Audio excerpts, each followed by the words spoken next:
The objective of the war is not to impose our operating system on them, but to use our military power to remove some of the radicals and to give the moderates a chance to hold power. In many cases, the first chance they've had to hold power in a very long time. Our hope is that over time, they will figure out how to reconcile their faith with the modern world, how to deal with the civil war that's raging within their own culture. If they can do that, the level of violence will drop, everyone will be safer. Now, honorable people can disagree over whether we're going about that the right way, but that's the idea. And one of the great tragedies of our conversation about the war is that all of this has dropped out of the conversation. We've become so partisan, arguing about should we be in Iraq, should we do this, should we do that, that we've lost sight of what the objective is, which is to create conditions in which that operating system can join us in the 21st century. Good, thanks. I totally agree with you that obviously 500 years ago, Western civilization did take off quite a bit when it did reconcile some things. But my question to you is, did Islam and the Muslim world really need to reconcile religion and politics, or religion and the state, or religion and the individual's liberty 1,000 years ago when you were saying that they were accomplishing great things? Well, they were accomplishing great things. They were the leaders. But somewhere it went off the rails. Now, there are Islamic scholars who've dealt with that in much more detail and precision than I can. But somewhere that operating system took a bad turn. Now again, come back to the point, the overwhelming majority of people aren't the problem.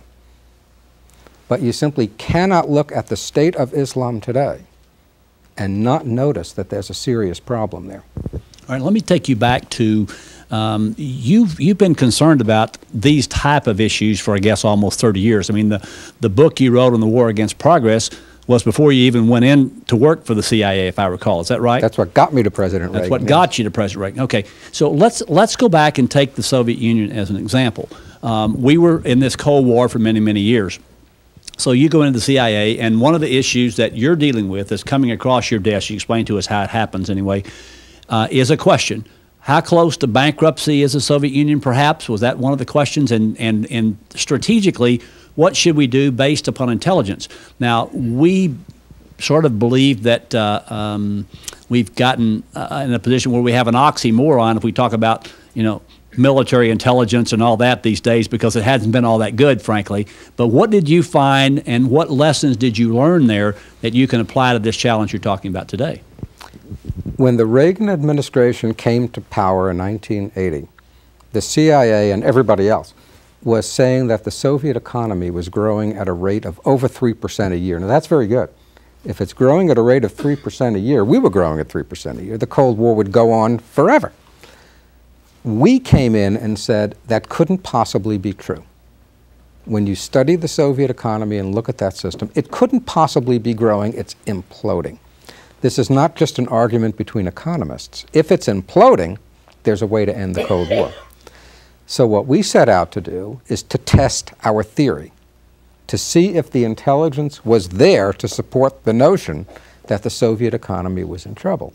And when we started looking in that direction, we found things that nobody had seen before because we weren't looking in that direction.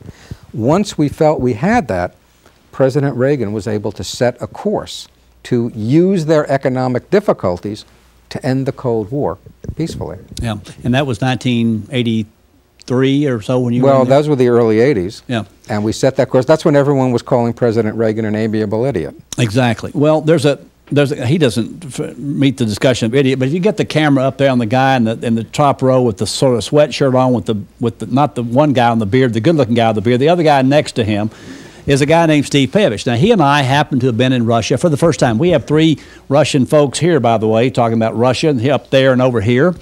We happen to be in the Soviet Union, which is what it was at the time, in 1983. And Steve wrote 2 or 3 books on the Soviet Union, including one called A Report Card on Socialism, which unfortunately a couple of people took with us, and he got in serious trouble when he took that book. And as I recall, his report card wasn't all that good. He is an economist, and he was basically saying, I think what you guys were saying, is that this kind of system cannot exist and cannot continue to exist. The question I have for you is, though, this kind of radical Islam, if in fact they're in a civil war, and I believe that you can make that case, what is the nature? I mean, who's winning this thing internally? Forget how we're doing with it. Who's winning it internally from your standpoint? It varies from place to place. In a place like Abu Dhabi, you can say the modernizers are winning. In Pakistan, it looks like it's coming unglued very quickly. So it really varies from place to place. I don't know if you can come up with one answer for whether the good guys are winning or not. I tend to be an optimist. I'm seeing the emergence of an enormous reform Muslim movement.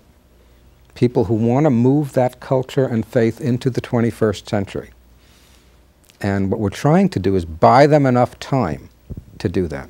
Well, we'll send Charlie Wilson over there. What do you think? That'd be a way to do it. Now, let me go to your second one. I'm not a big fan, but go ahead. The demographic issue, which is not something about what's going to happen. The demographic issue is what is happening and has happened.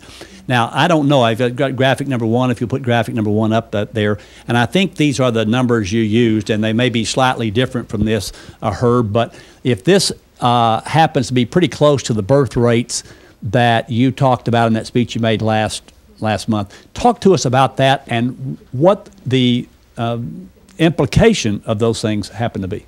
Well, if you want to keep the population of a country at the same level, the birth rate has to be 2.1 births per woman. 2 births to replace the mother and father, and then you need 0.1. Some children don't grow up and have their own children. Today in Western Europe, the overall birth rate is 1.5. That's 30% below replacement. What it means in real numbers is that 30 years from now, there will be between 70 and 80 million fewer Europeans alive than are alive today. That's shut down. It's the biggest, fastest population drop in world history. Wow. And you had Germany up there at 1.3. In Germany today, 30% of all women are childless, and among college-educated German women, 40% are childless. You won't find that in Texas. Japan is 1.3, trending down a little bit to 1.29. Yeah, in fact, so Japan in that sense, lost population in 2006. Well, they all do. If you're below 2.1, you Right. lose population. Right. Sure, that's what happens. So they're so far below the replacement levels now that this is very serious. When you drop below the replacement levels, your whole population ages because you don't have enough young people replacing the older people. By 2020, 1 out of every 5 Japanese citizens will be over the age of 70. How you run a modern society with 1 out of 5 people over the age of 70, no one has the slightest idea. It's never been done. Yeah, well, that's a very interesting demographic. I'm going to ask you about the United States, which is at 2.0, but first I'm going to go over here to somebody who is over 70. Very brief question. Is there any difference in Germany between Bavaria and the rest of Germany? I don't know the answer to that. answer I is suspect important the because answer Bavaria is a might be Catholic yes. country. Well, Italy and Spain are Catholic, Yeah, and the birth rate in Italy and Spain is 1.2, trending down to 1.1. I see.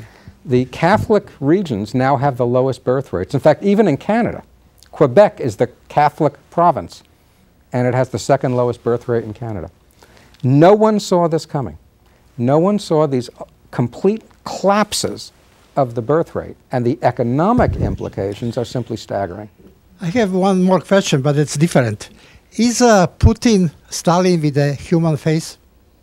Is he Stalin with a human face? Yes. Probably worse, yeah.